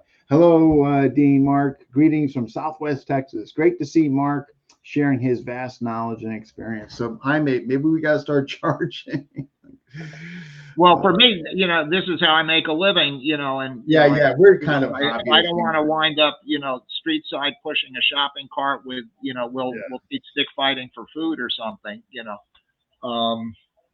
it's. Yeah, I know. Like I get your musicians are allowed to make money. Painters are allowed to make money. Sure. It's but my approach is like, you got to come into my house, and word of honor. I share with you. And so this is the riff that I have with Achilles and Odysseus that I mentioned earlier. Achilles, the mythologies are archetypes, if you're familiar with Jungian psychology and so forth. And so the Greek mythology is some of the deepest that there is, and basically each of the gods is an aspect of the personality. And most people, when they think of Achilles, they think of the Trojan War. Yeah, that's right. Think of the Brad Pitt movie. Yeah. And, like, there he is, he's banging two babes all night. They drag him out of bed. He's like, oh, go have this battle with this monster over there, and then everybody can go home because, it's agreed that this one-on-one fight will settle it. So he just runs at the guy and boom, that leaping overhand, and, kills this monster right on the spot. And then he walks up to the whole other army and he goes, anyone else? He said, no one else. And then we all go like, ooh, how cool, how maximum. That Achilles maximum alpha archetype. This would be Mike Tyson, before, while he was undefeated. Yeah. Like pre-1990. It would be Conor McGregor while he was undefeated. Yeah. That's a very prime, and it appeals to us. But if you go into the Iliad, Achilles is an asshole. He's not there because Helen was stolen. He's there for glory. And when he, King Agamemnon insults him by stealing his slave pussy, he stops fighting. He doesn't care that his fellow Greeks are being killed because of his absence from the battle. Oh, okay. It's all about ego. Even in the movie, that boy says, "Oh, I could never do what you do," and he says, "Well, that's why no one will remember your name. It's all about glory. It's very narcissistic." And if you read deep into the Iliad, and I've been reading the Spark Notes, which are like the Cliff Notes, so it's not like I've been reading the actual Iliad because it's long and deep. But I've been reading the cheater booklets to it. His struggle is, if you go off for this glory, you will never, you will die there. You will never come home. And, that's the choice he makes. And, but if you go to what is the story of the Odyssey, Odysseus? So, question, who was the number 2 fighter in the Greeks? You got Iliad, number 1, number 2. I don't know. Who is it? I didn't know until I read these, cheater notebooks. Yeah. And the answer is, what most people don't know. Here, let me preface, before I answer that question, let me ask you, how does the Iliad end? How does the Iliad end? My God. It doesn't end with the fall of Troy. Okay, so all right, that was mine. Well, everyone thinks it's like the movie. I mean, To the modern mind, of course, it ends with the fall of Troy. There's the Trojan horse, and they sack the city, and and somewhere in there, Achilles is killed, with an arrow in his heel because his mother dipped him, in the river Styx, and she was holding him by the heel. Ajax, that's what Ryan's saying. Yeah, so no, not at all. It ends with Achilles. King Priam sneaking into Achilles' tent to plead for Hector's body. And Achilles starts out very arrogant. And Priam says to him, because he knows, they both know that he is fated to die, but never return. And so one of the themes in the Greek thing here is like, what does a man do even when he knows he's fated to die? Like there's a fate or a destiny. How does he carry himself? How does he compose himself? And so, so he touches Achilles in the place where he knows he's going to die, and he says to him, "Just as I grieve now for my son, your father will grieve for you soon." And with that, he breaks Achilles. Achilles' heart changes. And with that, he allows Priam to take Hector's body after having mutilated it and dragged it in front of the walls of Troy and, blah, blah, blah, blah, blah, blah. And he grants him, the number of days necessary for the funeral games. The opening stanza to the Iliad is Homer says, "Let me tell you of the rage of Achilles." It's not about the Trojan War. It's about the arc of development of the character of this particular extreme alpha, or narcissist, right? Yeah, narcissist, and so forth. And so that's where it ends. Okay. So it's only because I read these, Cliff Note, Spark Note booklets that they fill in what everybody else knew. It just didn't happen to be, survive into the Iliad or the Odyssey. Is that after Achilles fell, and they, the couple of versions as to how that happened, there was, everybody wanted his armor. And so, okay, Odysseus and Ajax competed over the armor, and Ajax lost, and he was so upset that he lost that he committed suicide. Yeah. No, that's not part of what commonly is passed. That would just take like a PhD, student in ancient history who's like read beyond the Iliad and, the Odyssey, who would know that. And, here's another one. What happened to Helen? No, I don't know. I mean, the whole war is to think about how incomplete our understanding is of just by virtue there. But Helen, I would have to say she lived happily ever after. Pretty much. I mean, she had lost Okay. for Paris, who was something of a pussy. And, so she went back with Menelaus, and they lived happily ever after. Okay. All right. What happened to Agamemnon? He didn't live happily ever after. You are correct. He had sacrificed one of his daughters to get fair winds from Poseidon to go off to the war. So when he came back, his queen was still pissed off that he had killed their daughter, and she had taken up with a lover, and they killed him.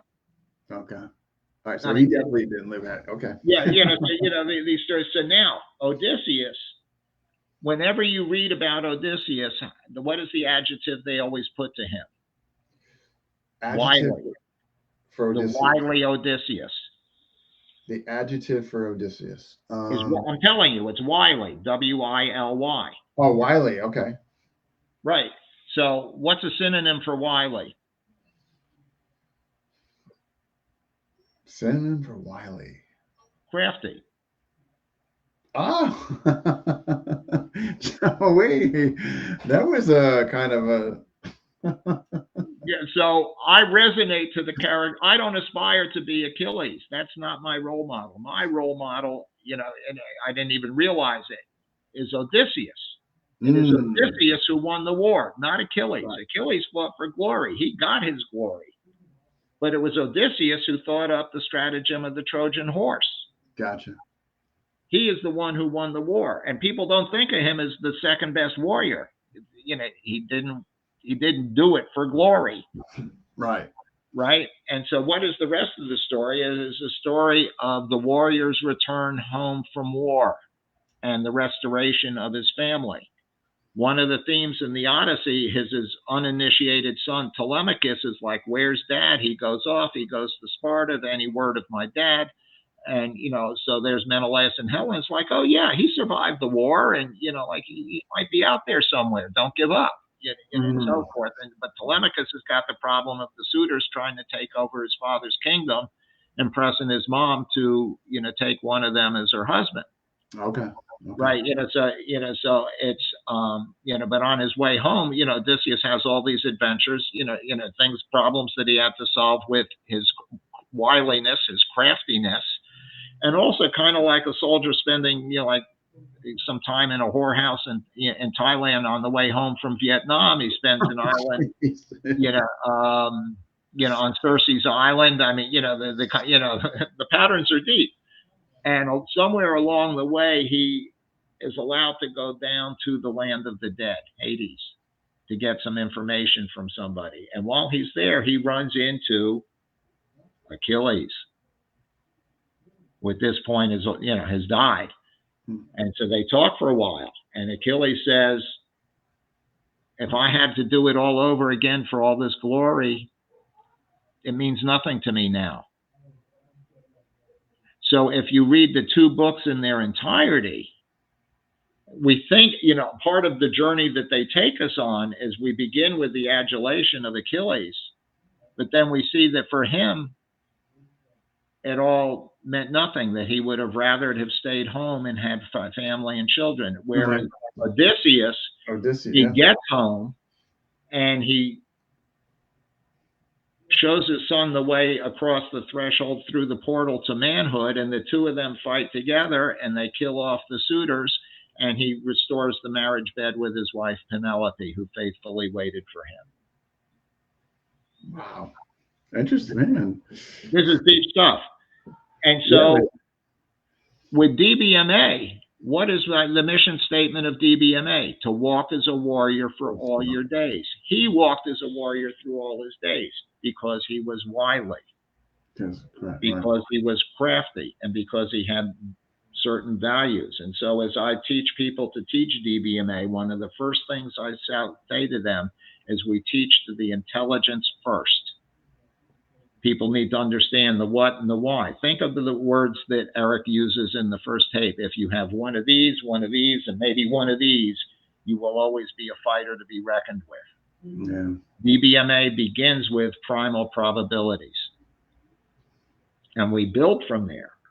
And we lay preparation for the things, the whole thing about if somebody wants to get good fast, they're going to focus on single stick. Whereas we teach the complementary side, what some people call the bad hand or the weak hand, the complementary side operating in the dominant function, because we're laying the foundation for bilateralism, which becomes the foundation cultivated as time goes by for operating in 360 degrees, which is a necessary skill set if you're going to operate and die less often and not just be specialized in young male ritual hierarchical combat. Yeah.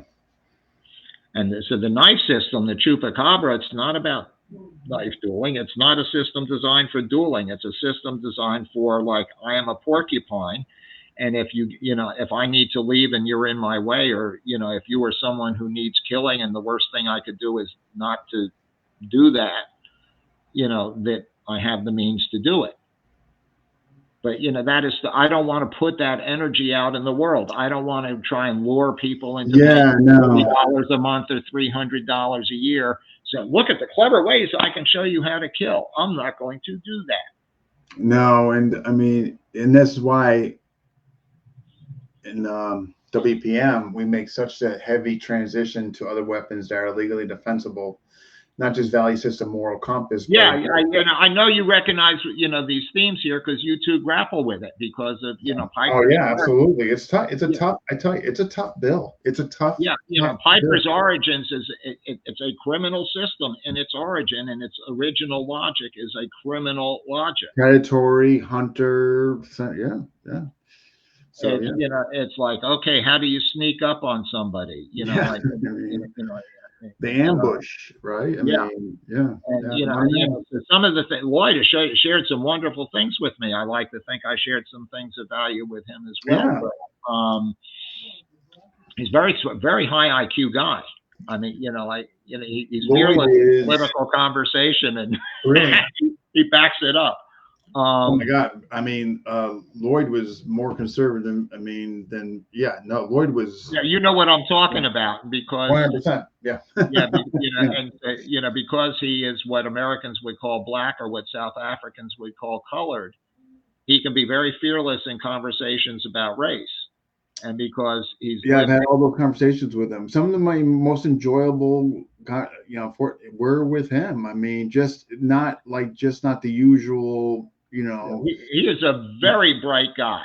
Oh, incredibly well read. Oh yeah, 100%. Yeah, and so things he's developed some strong opinions about the dynamics of the Middle East, shall we say? Very strong opinions, and we're just. But he can back every one of them up in a very learned fashion. Yeah, very strong opinions, and very concerned where this country was going to go if certain things didn't happen. What he witnessed down South Africa, very opinionated in that regard, but was able to basically, though, the thing about Lloyd was he could back it up with not just historical content, but just, I mean, like one time he showed, it was the most incredible thing. He actually pulled up. I mean, the process that he would go and the time that he would put into investigating things, all the money that was coming into our collegiate institutions, he pulled up this whole graph from other countries. Yeah. It was amazing. Yeah, no, I mean, he would put in the scholarly work and, 100. Very disciplined in his logic. Yeah. Absolutely. He was, apart from putting aside the politics of this, I know a lot of people know I'm to the right of Attila the Hun, blah, blah, blah, blah. And I'm saying this not in that political context, but Vice President Vance has a very strong mind, just, from a reasoning and logic point of view, and I've been around some pretty good people through my legal training and so forth. His ability, he's got a very precise mind. He's a very high IQ guy, and to watch how he deals with things, and then and be in those moments where he can just and that is what gives him those composure. Zingers, like, Martha, do you hear yourself? Yeah. Like what a zinger that was. Now, it's because of everything that preceded that he's able to deliver that zinger that everybody gets. Yeah. And, you know, Lloyd was like that, or because of all the intelligence, all the preparation, you know, like, you know, he had traced the money, this, you know, and so forth, or he could quote, you know, this or that religious text. You're like, okay. And, you know, first this, you know, line such and such, it says this. You know, he could deliver some really devastating zingers. Yeah, no, absolutely. Wow, wow, wow. Well, this is okay. I got a few fun questions for you before we wrap it up. Okay. And they're kind of, I gotta be honest, I'm completely changing lanes here. It's more on the music. Okay. In your opinion, I have my answer. It'd be interesting to see yours, but I think I might know your answer if I'm correct. Okay. Okay. Best three-piece band rock. Well, and some of its formula, you know, I'm a huge Hot Tuna fan, but I saw Cream at the height of its powers. Yes, that was the one. Yes. Ginger Baker, Jack Bruce. Yes. Yeah, and and as far as instruments go, Led Zeppelin was a three-piece band. Yeah, right. Okay, take a. Like okay, Jack Bruce sang and played bass, or yeah. So I meant like I should, yeah, guitar, but they were only, you know, drums, guitar, and bass, and that's Led Cream Zeppelin. Yeah. I saw Led Zeppelin in the I think it was August of 1967, their first tour of the United States. They may have been traveling at the time as the New Yardbirds. I was 15 at the time. It was the 15, and I snuck out of the house and I went down to Greenwich Village, and there was a theater. Wow. You know, it's like 2 a.m. It's the Anderson Theater, which is a block south of where the Fillmore East was later to be. And I hear this music coming out, and there's this big hippie dude at the door, and he sees me peering in. He says, "Go on in." And it was like one of these from the 1930s movie theaters or whatnot. Tremendous, you know, like it's kind of like the Fillmore was, maybe like 2,500 seats, wonderful acoustics, you know, very nice. And maybe like only 500 people in there, and I just was able to walk down the center aisle and kneel at the edge of the stage. No one cared. And there above me is Jimmy Page, you know, all in, you know, full on hippie, you know, 15, 16, you know, like I was like, ooh, the hippies, right? You know, and, you know, the hair's everywhere, and he's got a violin bow. He's doing his solo on the guitar with a wah-wah pedal. Just doing amazing computer. Imagine, it just blew my mind. Yeah. And I also saw Zeppelin, you know, a year or two after that when they did a gig at the Fillmore East where Iron Butterfly opened for them. Oh my gosh. You remember Inagata Davida? Yeah. So anyway, so that was your musical question. I can go off on musical tangents. All right, I got another. Okay. By the way, talk about three-piece bands. There's the Jimi Hendrix Experience. Oh no, Jimi Hendrix Experience, absolutely. But I'm just. I saw Jimmy twice, by the way. Wow. I saw him at Hunter College and in the Band of Gypsies formulation, New Year's Eve at the Fillmore East, which is what became the album. Okay, I was at that concert. Amazing. Okay, here's another. Best guitarist. Jimmy. Really? Better than Stevie Ray Vaughan? Stevie is awesome, but you familiar with Jimmy's piece, Polygap? Yeah, I mean, I just remember what Albert King was talking about. For me, Polygap, you know, I think it was in one of our conversations in Santa Fe at Arlen's house, Wild Dog was there. And he said, you know, we were talking about art, martial art, and so forth. And his daughter, Kaylin, I think her name was, she chimes in from the kitchen. She says, art is the collective repository of unspoken wisdom. That's music. And, you know, I don't think, you know, as deep and awesome as Stevie was, for me, nothing goes deeper than Polygap. You know, I put on that plane, I would, you know, as far as guitar work, you know, now the Jefferson Airplane and often reached extraordinary depths. Yeah. But in a different way. I mean, honestly, there's an argument for both. I mean, God, yeah. I mean, depending. I mean, you know, as far as chops, okay. But, you know, Jimmy played with his whole body. Mm. And it's that I mean the groupies that he had and everything. That guitar was a giant cock, and every women. Now you watch how he plays it. It's the whole body. No, I'm not. Believe me, I mean, I'm a huge fan, huge fan. Well, so this is who is the best. I mean, yeah, right, just exactly. All right, your opinion on Robin Trower? Eh. What? Oh my god! No. I mean, he did a pretty good job at imitating the Hendrix No, I mean, sound. just overall, But the blues. other than Bridge of Sighs, I'm not aware of anything that he did that. I thought the album Bridge of Sighs was phenomenal. It was good, but I mean, Yeah. for me, Okay. doesn't, not on this plane or even close. Okay. No, fair enough. Fair enough. Jimmy Page, top 5? Jimmy Page, interesting.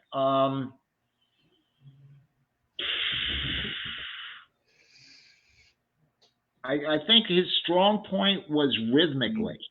We definitely digressed here. The riff. I mean, there was a thing where they were having the Rock and Roll Hall of Fame, and he was playing. I forget, maybe it was for Jeff Beck or something. He had in the Yardbirds. He had been bass player.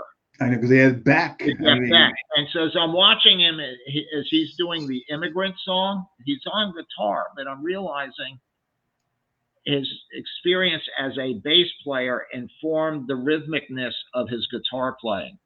The Led Zeppelin riffs and rhythms are, and the drummer, God, what was the name? Bonham. Yeah, Bonham was an extraordinary drummer. Oh, they say one of the best. Extraordinary drummer. And so, when I listen to Zeppelin, I hear the interplay of the two of them, and the bass player, John Paul Jones or something, was it? John Paul Jones. Yeah. Yeah. I mean, I think of I think under articulated in most people's appreciation for Led Zeppelin is the strength and the power and the subtlety of its rhythms. Oh, Led Zeppelin 1. I mean, it's no argument from me on that. Yeah. So wow.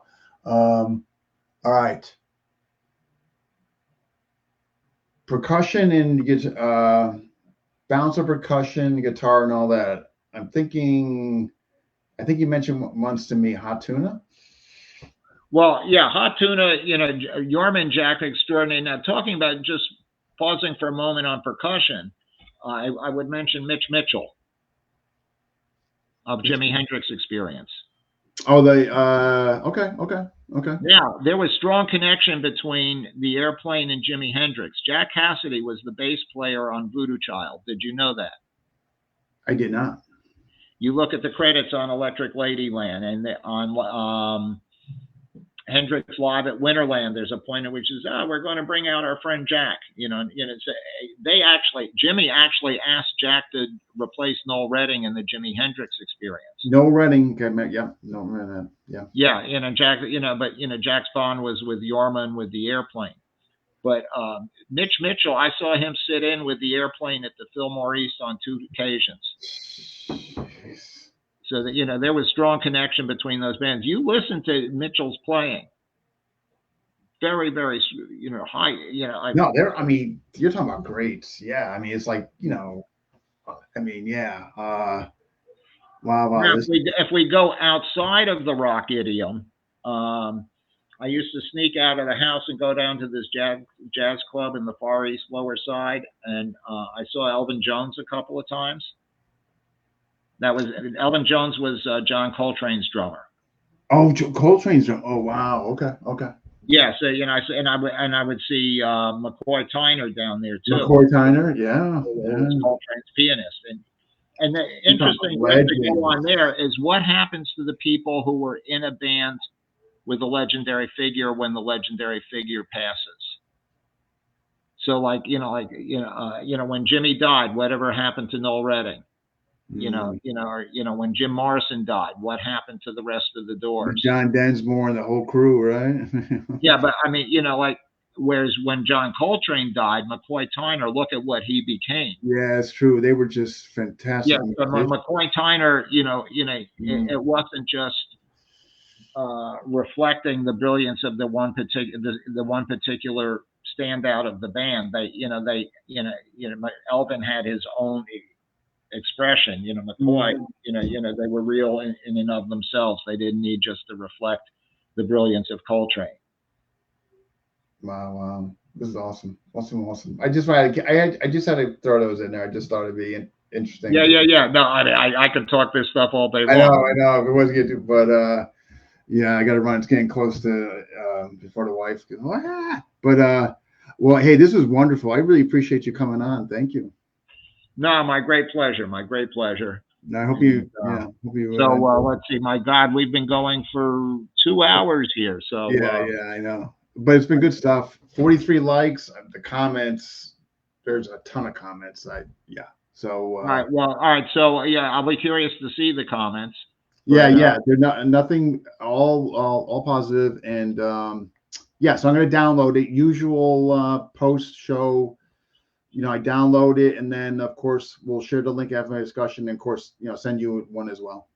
So. All right, and so I want to sign off here. I'm going to swing the camera around, and let's see if we can you see Lobo over there sitting on that's Lobo. Nice. He's been keeping me company here. He's 110 pounds now. I like that. Just the whole background there. Wow. Yeah, that's hydroponics. My wife Cindy, she grows wonderful bok choy and other wonderful salads, and so particularly in the winter to have fresh organic greens like that, that's a real blessing. No, wow, fantastic. Wow. Well, hey, awesome. Thank you again, and be in touch. Yeah. The adventure continues. Woof woof. All right, you take care. Hey, so. All right, that wraps up 507. Who's next? 508. Still going to continue on the Lameco trend. We got Tony Crusoe coming on. I just got to work out a day and time, but it will be next week. Also, Wednesday, Marshall Met. Really interesting guy, Adam Sigmiller. I hope I'm pronouncing that correctly. But we just did the test run a little earlier, actually at 6 o'clock before we came on here at 7. Fascinating guy. Check that out. That's going to be this Wednesday at 7 o'clock. I think you guys will really find it interesting. Listen to the test run. Guy, just really fascinating. Kind of special ops guy. Numerous tours over Middle East. Numerous.